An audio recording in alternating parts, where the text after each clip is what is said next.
اعتکاف کی تعریف۔ مسجد میں اللہ کی رضا کے لیے بنیت اعتکاف ٹھہرنا اعتکاف ہے۔ اس کے لیے مسلمان کا عاقل اور جنابت اور حیض اور نفاس سے پاک ہونا شرط ہے، بلوغ شرط نہیں۔ نابالغ بھی جو تمیز رکھتا ہے اگر بنیت اعتکاف مسجد میں ٹھہرے تو اس کا اعتکاف صحیح ہے۔ عالمگیری جلد 1 صفحہ نمبر 211۔ آقا صلی اللہ علیہ وآلہ وسلم کی جائے اعتکاف۔ حضرت سیدنا عبداللہ ابن عمر رضی اللہ تعالی عنہ فرماتے ہیں، ہمارے آقا صلی اللہ علیہ وسلم ماہ رمضان کے آخری عشرے کا اعتکاف فرمایا کرتے تھے۔ حضرت سیدنا نافع رضی اللہ تعالیٰ عنہ فرماتے ہیں کہ حضرت سیدنا عبداللہ ابن عمر رضی اللہ تعالیٰ عنہ نے مجھے مسجد میں وہ جگہ دکھائی جہاں سرکار مدینہ صلی اللہ تعالیٰ علیہ وسلم اعتکاف فرماتے تھے۔ صحیح مسلم۔ مسجد نبوی شریف میں جس جگہ ہمارے آقا مکی مدنی مصطفیٰ صلی اللہ تعالیٰ علیہ وسلم اعتکاف کے لیے کھجور شریف کی لکڑی وغیرہ سے بنی ہوئی مبارک چارپائی بچھاتے تھے، وہاں بطور یادگار ایک مبارک ستون بنام اسطوانۃ السریر آج بھی ہے۔ خوش نصیب اس کی زیارت کرتے اور حصول برکت کے لیے یہاں نوافل ادا کرتے ہیں۔ ایک بار تو اعتکاف کر ہی لیں۔ آقا کی سنتوں کے دیوانوں، ہو سکے تو ہر برس ورنہ زندگی میں کم از کم ایک بار تو رمضان المبارک کے آخری عشرے کا اعتکاف کر ہی لینا چاہیے۔ اور یوں بھی مسجد میں پڑے رہنا بہت بڑی سعادت ہے اور موتب کی تو کیا بات ہے کہ رضا الہی عز و جل پانے کے لیے اپنے آپ کو تمام مشاغل سے فارغ ہو کر مسجد میں ڈیرے ڈال دیتا ہے۔ فتاوی عالمگیری میں ہے، اعتکاف کی خوبیاں بالکل ہی ظاہر ہیں، کیونکہ اس میں بندہ اللہ کی رضا حاصل کرنے کے لیے مکمل طور پر اپنے آپ کو اللہ کی عبادت میں منہمک کر دیتا ہے اور ان تمام مشاغل دنیا سے کنارہ کش ہو جاتا ہے جو اللہ کے قریب کی راہ میں حائل ہوتے ہیں، اور معتکف کے تمام اوقات نماز میں گزرتے ہیں، کیونکہ نماز کا انتظار کرنا بھی نماز کی طرح ثواب رکھتا ہے۔ اور اعتکاف کا مقصود اصلی جماعت کے ساتھ نماز کا انتظار کرنا ہے، اور معتکف ان فرشتوں سے مشابہت رکھتا ہے جو اللہ کے حکم کی نافرمانی نہیں کرتے اور جو کچھ انہیں حکم ملتا ہے اسے بجا لاتے ہیں، اور ان کے ساتھ مشابہت رکھتا ہے جو شب و روز اللہ کی تسبیح پاکی بیان کرتے رہتے ہیں اور اس سے اکتاتے نہیں۔ فتاوی عالمگیری۔ ایک دن کے اعتکاف کی فضیلت۔ جو رمضان المبارک کے علاوہ بھی صرف ایک دن مسجد کے اندر اخلاص کے ساتھ اعتکاف کر لے اس کے لیے بھی زبردست ثواب کی بشارت ہے۔ ہمارے پیارے آقا صلی اللہ تعالیٰ علیہ وسلم نے ماہ رمضان پاک کا پورا مہینہ بھی اعتکاف فرمایا ہے، اور آخری 10 دن کا بھی بہت زیادہ اہتمام تھا، یہاں تک کہ ایک بار کسی خاص عذر کے تحت آپ صلی اللہ علیہ وسلم رمضان المبارک میں اعتکاف نہ کر سکے تو شوال المکرم کے آخری عشرے میں اعتکاف فرمایا۔ صحیح بخاری۔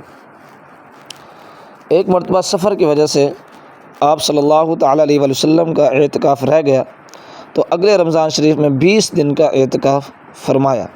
جامع ترمذی۔ اعتکاف پرانی عبادت ہے، پچھلی امتوں میں بھی اعتکاف کی عبادت موجود تھی، چنانچہ پارہ پہلا سورہ بقرہ کی آیت نمبر 125 میں اللہ کا فرمان عالی شان ہے۔ ترجمہ۔ اور ہم نے تاکید فرمائی ابراہیم اسماعیل علیہ السلام کو کہ میرا گھر خوب ستھرا کرو طواف والوں اور اعتکاف والوں اور رکوع اور سجود والوں کے لیے۔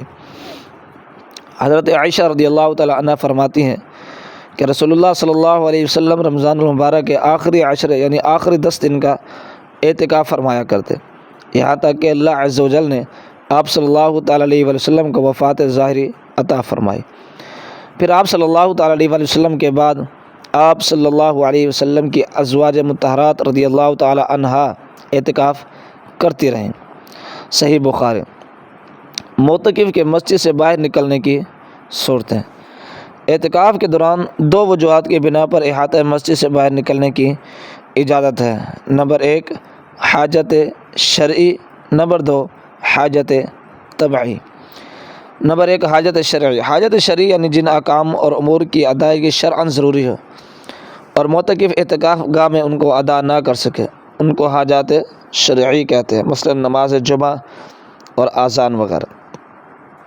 اگر مینارے کا راستہ خارج مسجد یعنی احاطہ مسجد سے باہر ہو تو بھی اذان کے لیے معتکف بھی جا سکتا ہے، کیونکہ اب یہ مسجد سے نکلنا حاجت شرعی کی وجہ سے ہے۔ رد المختار، اگر ایسی مسجد میں اعتکاف کر رہا ہو جس میں جمعہ کی نماز نہ ہوتی ہو تو معتکف کے لیے اس مسجد سے نکل کر جمعہ کی نماز کے لیے ایسی مسجد میں جانا جائز ہے جس میں جمعہ کی نماز ہوتی ہو، اور اپنی اعتکاف گاہ سے اندازاً ایسے وقت میں نکلے کہ خطبہ شروع ہونے سے پہلے وہاں پہنچ کر 4 رکعت سنت پڑھ سکے، اور نماز جمعہ کے بعد اتنی دیر مزید ٹھہر سکے کہ 4 یا 6 رکعت پڑھ لے، اور اگر اس سے زیادہ ٹھہرا رہا بلکہ باقی اعتکاف اگر وہیں پورا کر لیا تب بھی اعتکاف نہیں ٹوٹے گا، لیکن نماز جمعہ کے بعد 6 رکعت سے زیادہ ٹھہرنا مکروہ ہے۔ در مختار، رد المختار، اگر اپنے محلے کی ایسی مسجد میں اعتکاف کے جس میں جماعت نہ ہوتی ہو تو اب جماعت کے لیے نکلنے کی اجازت نہیں ہے۔ کیونکہ اب افضل یہی ہے کہ بغیر جماعت ہی اس مسجد میں نماز ادا کی جائے۔ جد المختار۔ نمبر 2، حاجت طبعی۔ حاجت طبعی یعنی ضرورت جس کے بغیر چارہ نہ ہو، مثلا پیشاب پاخانہ وغیرہ۔ احاطہ مسجد میں اگر پیشاب وغیرہ کے لیے کوئی جگہ مخصوص نہ ہو تو پھر ان چیزوں کے لیے مسجد سے نکل کر جا سکتے ہیں۔ اگر مسجد میں وضو خانہ یا حوض وغیرہ نہ ہو تو مسجد سے وضو کے لیے جا سکتے ہیں، لیکن یہ اس صورت میں ہے جب کسی لگن یا ٹب میں اس طرح وضو کرنا ممکن نہ ہو کہ وضو کے پانی کی کوئی چھینٹ اصل مسجد میں نہ پڑے۔ رد المختار۔ احتلام ہونے کی صورت میں اگر احاطہ مسجد میں غسل خانہ نہیں اور نہ ہی کسی طرح مسجد میں غسل کرنا ممکن ہو تو غسل جنابت کے لیے مسجد سے نکل کر جا سکتے ہیں۔ رد المختار۔ قضاء حاجت کے لیے اگر گھر گئے تو طہارت کر کے فوراً چلے آئیے، ٹھہرنے کی اجازت نہیں، اور اگر آپ کا مکان مسجد سے دور ہے اور آپ کے دوست کا مکان قریب ہے تو یہ ضروری نہیں کہ دوست کے یہاں کے قضاء حاجت کو جائے، بلکہ اپنے مکان پر بھی جا سکتے ہیں، اور اگر خود آپ کے اپنے 2 مکان ہیں، ایک نزدیک دوسرا دور، تو نزدیک والے مکان میں جائیے۔ بعض مشائخ رحمہم اللہ تعالیٰ فرماتے ہیں دور والے مکان میں جانے سے اعتکاف فاسد ہو جائے گا۔ عام طور پر نمازیوں کی سہولت کے لیے مسجد کے احاطے میں بیت الخلاء، غسل خانہ، استنجا خانہ اور وضو خانہ ہوتا ہے، لہٰذا معتکف انہی کو استعمال کریں۔